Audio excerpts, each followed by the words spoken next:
your team gives you lemons, make Jim Beam and lemonade. Right? Cheers. Refresh your season with Jim Beam and lemonade. Oh, I get it. The lemons are a metaphor.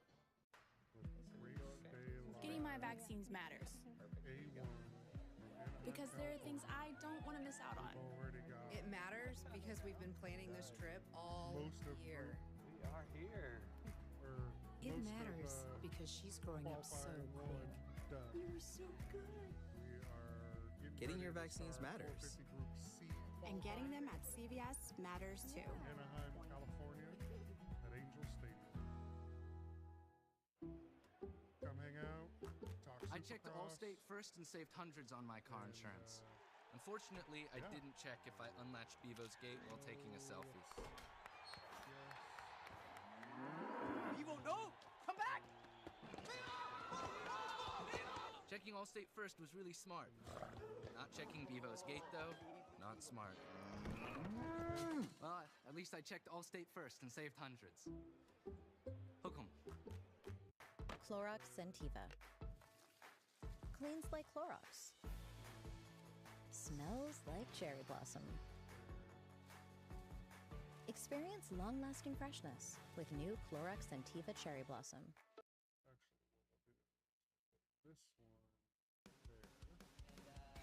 what we'll do is this one there. Welcome back to Race Day Live, brought to you by Rocky Mountain ATV MC. A couple of Hall of Famers going to join us now. There's James Stewart. We've seen Ricky Carmichael.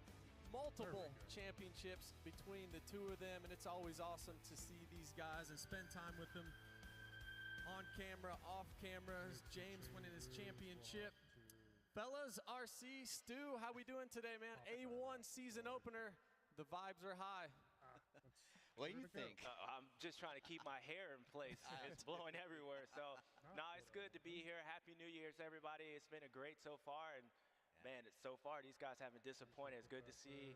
Well, I don't want to call him the old dog, but it's good to see Eli Tomac up there, all these guys. Just excited to be here. Yeah, it's first day of school, right? You guys are killing it today on RDL, and yeah, absolutely. I just kind of echo what JS is saying. So glad to be back up here, and it is going to be a fantastic afternoon. RC, Adam and I were just talking earlier about obviously Anaheim won, and look, we've all been here multiple times. There's just something about it. You mentioned first day of school. Yeah. It just never goes away, huh? Walking into Angel Stadium, this is awesome, man. What a day. Yeah, there's just so much hype like you just talked about there, and so many emotions, and just seeing everybody in the paddock from certain teams, everybody that you've worked with, raced for, and just everyone is all giddy. And of course the fans, they are so amped up right now, and I think they're going to see something special here tonight. Sadly, Jet not being here, but there is a host of great riders here. And James and RC, anytime Anaheim 1 comes around, we always talk about the pressure, the expectations, the excitement.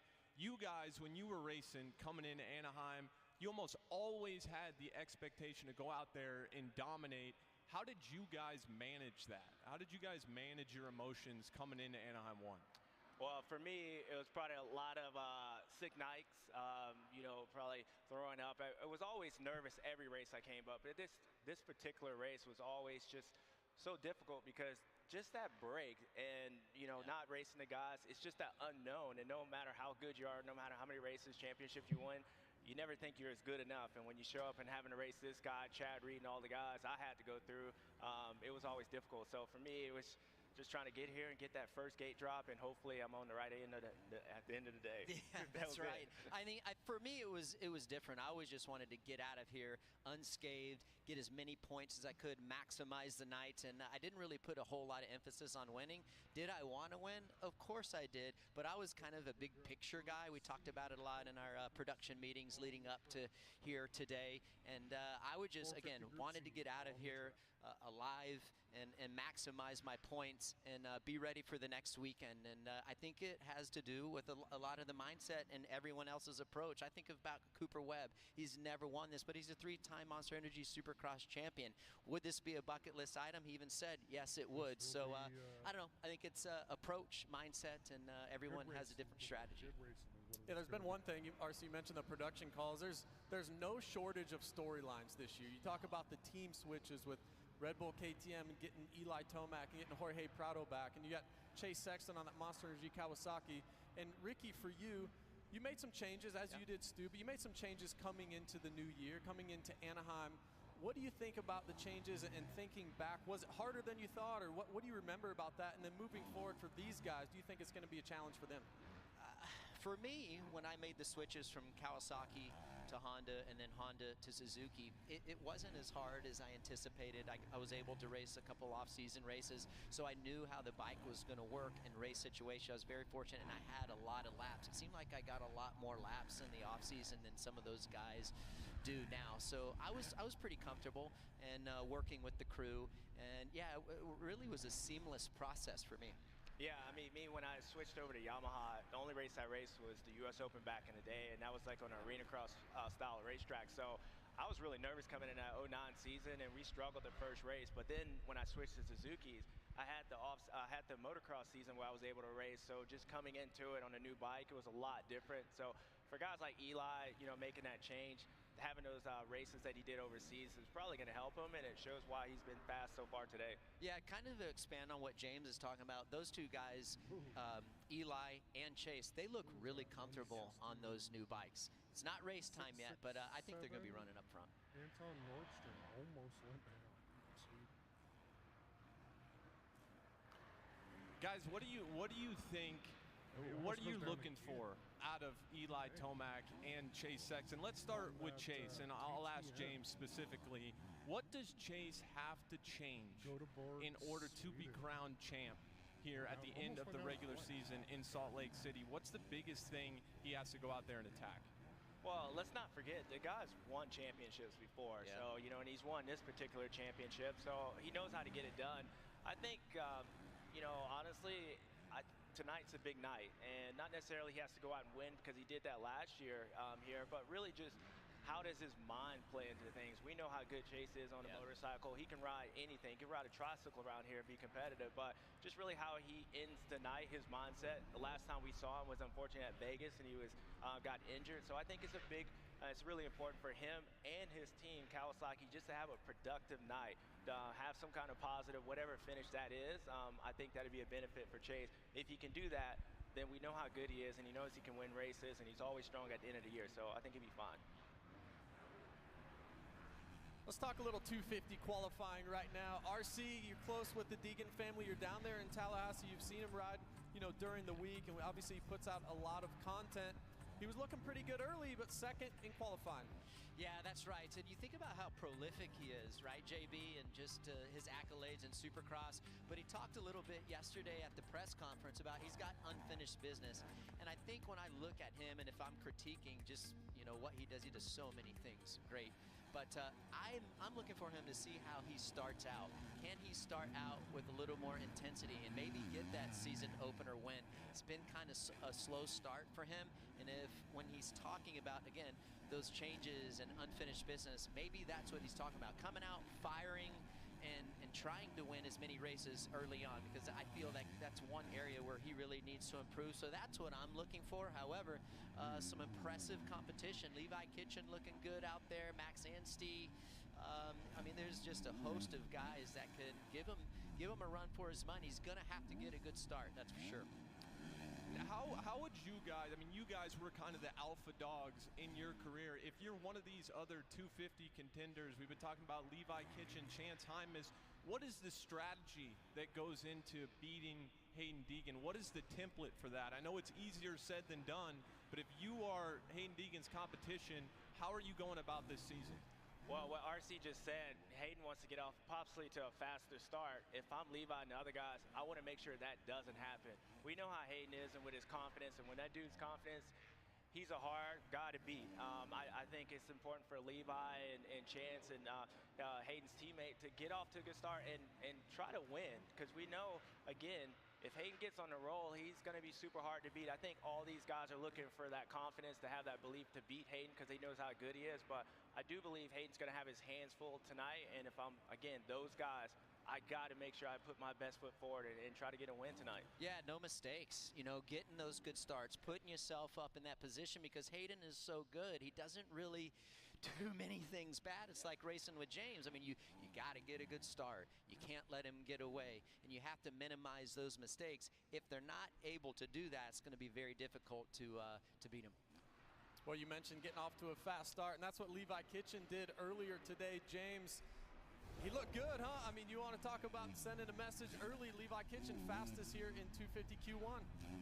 Yeah, Levi always looks good, and there's a lot of motivation for him. You know, he came into the season last year as a title hope as well, so I think it's time to put up for Levi. We know the pro circuit, they work through outdoors, making that bike better, and so just like Hayden and all these guys, the time is now for Levi, and obviously he's shown that today. So did somebody order takeout from the kitchen? We're going to find out. It's open today. Love it. He's off to a fast start in that 250 qualifier. RCU mentioned there's a host of other guys that are going to be competition for these folks out front. But how about the 450 class? I mean, let's talk this. There's so many champions out there. Unfortunately, Jet is out, but there's a host of other guys that are going to mix it up.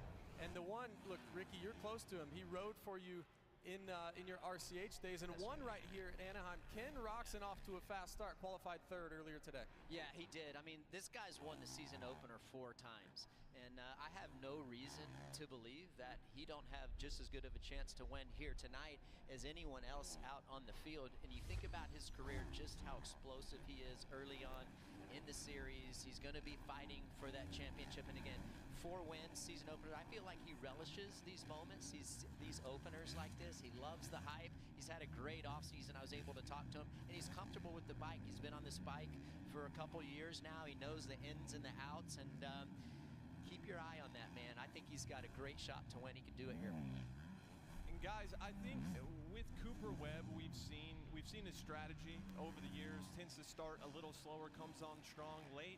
Do you guys get the sense that in order to go back-to-back to win his 4th Supercross championship, that he's going to have to get off to a little bit faster start? The margins are so small right now. That's what I'm seeing. I think he's got to get out there and make it happen early. Yeah, I mean, I think it's important for Cooper, just like you need these guys to get a good, get off to a good start of the season. But I think for him, having that #1 plate and the way he won it last year, I think he has that belief. So top 5 to me with the #1, I think he'll be okay with it. Does he want more? Absolutely. But you know, really, it's just going to depend on if he feels comfortable. Cooper Webb's going to be completely fine. If he gets out of here top 5, completely fine. I think it's more important for the other guys to really get that start more than it is Cooper Webb. But again, the lap times are close. For tonight, I think it's important for Cooper, if he wants to win this race, to get a good start and be up front. Otherwise, for championship-wise, top 5, he'll be fine. And let's talk about the guy who won here last year on the Red Bull KTM. Now he's switched over to that Monster Energy Kawasaki. Chase Sexton qualified 2nd earlier today, and James, he looks pretty good on the 4. I mean, again, Chase always looks pretty good. You know, it's really not whether he looks good, it's just minimizing the mistakes. And I do believe he's in a team where he chose, he wanted to go there. The team is all behind him, just like all these other teams that he's been on. So hopefully, it seems like this offseason was really quiet to me. I didn't hear a lot from him, so to me, he's a lot focused. He understands that he just got to get through tonight, hopefully with a W. I think, like I mentioned earlier, to get that confidence, that ball rolling would be huge for him. But, you know, so far, so good. He's just got his guy that he's always used to racing with, Eli, right there with him, too. It's going to be a great night of racing. And you said it right there. Eli Tomac starting the year. He won in the first practice, and I tell you guys, from the second I saw him ride yesterday during press day, he just looked like he had it. He looked like him and KTM have that thing set up perfectly for him. What are you guys seeing with Tomac right now? Yeah, I love what I see. I love what I saw in the offseason, just a little clips on Instagram, social media through the offseason. I feel like mentally he's in a great spot also. You know, I think for me personally, I felt like it was easier the older that I got. His base is so big. He knows where the bike needs to be. He knows how to perform. Even though it's a new machine, a new team, I think he's going to be really, really good. I think he's going to do well. I think if he stays healthy, he's one of the favorites for the championship. I also believe that he has a great shot here tonight to do well because of how comfortable he looks. And you talk about that steel frame. He talked about what he likes about it, of how he feels planted. This track here tonight is very loose and very hard and slick, and I feel like this is a great recipe for that KTM and that steel chassis. 100%. I agree. Yeah, I think that's going to be interesting. One last question for you guys. The surprise of the session, Jorge Prados goes from Monster Energy Kawasaki to Red Bull KTM. He's Eli Tomac's teammate. P4 to start qualifying. That was pretty surprising, huh? Yeah, I mean, it is, but it isn't at the same time. And Jorge, he obviously knows how to ride a motorcycle. And again, just like with Chase, for him, he switched teams. He wanted to be over here. He's talked about how comfortable he is on that steel frame and all the things Ricky just laid out as far as bike-wise. I think it's going to help him. We also know how good, normally how good Jorge is as a starter. So tonight, I think it's going to be the guys who start up front, most likely, if they don't have any mistakes, are going to finish up front. And the way the track is, I think it sets up good for him and his teammates. So not surprised. There's a lot of motivation for Jorge to come out here and have a good start to the season. So, yeah, it's good to see him up in that top 5. Awesome. Thank you guys so much. Couple Hall of Famers, RC and James. Thank you guys. It's going to be a great show later on tonight. Can't wait to tune in and watch you guys do your thing. And Anaheim 1, man, there's no feeling like it. Tune in later on today, live from Anaheim. We're going to do the season preview at 4:30 p.m. Eastern Time. That's going to be awesome. We still have a lot more to come here on Race Day Live. Jeremy McGrath's going to join us later on in the show. The king of Supercross, going to join us. But the pre-show is going to start 6:30 Eastern Time. Then we're going to jump on to Peacock and NBC. We're going to go 7 o'clock. The 250 heats are going to start. We're going 450 heats all the way down to the main events. This is going to be so much fun to watch, man. I'm so excited. RC and James, thanks you guys for joining us. We'll catch you guys later on tonight. Stay tuned. All right, Team USA, listen up. Whoa, I just got chills. You guys feel that? It's an honor to speak to you all before you head off to the Olympics. You're going to Milan to bring home the biggest prize of all. Canadian tears. Yeah. Exactly. Wait, what? What did Canada do? Stuff. But they're usually so polite. Not anymore. Really? No. Are we sure we can't just hug it out? No. Go get them, boys. As long as elephants still fly and heroes assemble, as long as the night shines bright with joy and hugs warm our hearts, as long as we have each other, anything is possible. We're both princesses. The moment we enter our happy place, join us for the 70th celebration at the happiest place on Earth. The Chevy Equinox and all-electric Equinox EV. It's your choice. Either the adventure-bound, game day ready, and safety-forward Equinox. Or the long-range, tech-packed, and hands-free capable Equinox EV. Whether you fill up or plug in, you'll get a do-it-all SUV at an incredible value. And Chevrolet. Together, let's drive. I checked Allstate first and saved hundreds on my car insurance. Unfortunately, I didn't check if I unlatched Bevo's gate while taking a selfie. Bevo, no! Come back! Whoa, whoa, whoa, whoa. At least I checked Allstate first and saved hundreds. If the Colonel saw the price of a lunch today, he'd have some choice words.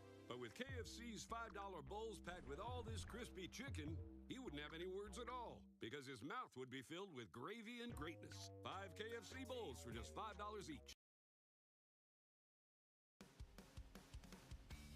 Race Day Live is brought to you by Alpine Stars, delivering the very first purpose-built motocross boot in 1963, the now iconic Tech 10 boot.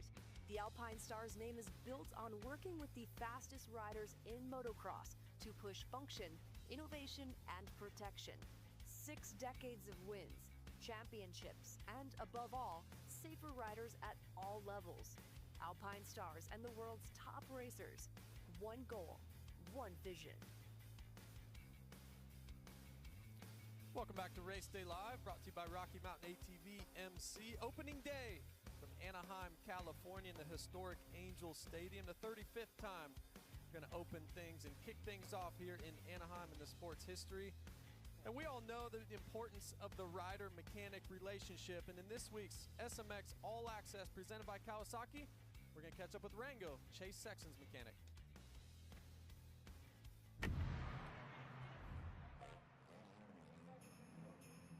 Bye, bro. Good job this week, and thanks for your help. Hey, honey. Hey. I'm just leaving the shop. I'll be home in a little bit. What are the girls up to? I'll see you in a bit. All right, love you. Bye. Getting down in the crunch time, so, you know, we're only a few weeks out of Anaheim. With the new rider and, you know, as much testing as we've been doing, I've been working a lot of hours, and, you know, Serena's been kind of holding it down at home, and I won't go golfing or won't hang out with the friends or nothing, because I try to just stay home and spend time with my girls. How's the day been? What's that, Steve? You want to go look at the elf? Yeah. Will your wishes be big or small? Santa wants to read them all. Aw, you girls been good girls today? Yeah. If Mom says you girls have been good, Daddy will be happy. What are we gonna do this weekend? Daddy's gonna be off a little bit. We could go ride a bike a little bit. Ride our bikes? Yeah. Daddy likes that idea. Go on the bike ride. And continue to protect us. Cool couple. Amen. That was a good one, Steve. Are we going to Bo's house on Sunday? Yeah, we have a cookie party. Cookie party on Sunday. I love cookies. It's crazy to think Anaheim's what, 20-some days? It's actually scary and like get overwhelming a little bit when you think about it too much. All the preparation. Daddy, not this scary. All right, Daddy's gonna win this one. No, I'm gonna win. You are? You girls are number 4. Do you know who his number's for? What? Chase Sexton. Yay. We turned 4. You turn 4, and he's number 4. So when he's on the Momo track, you can watch for the number 4. Where are you gonna put it? You gotta have a solid wife that sacrifices a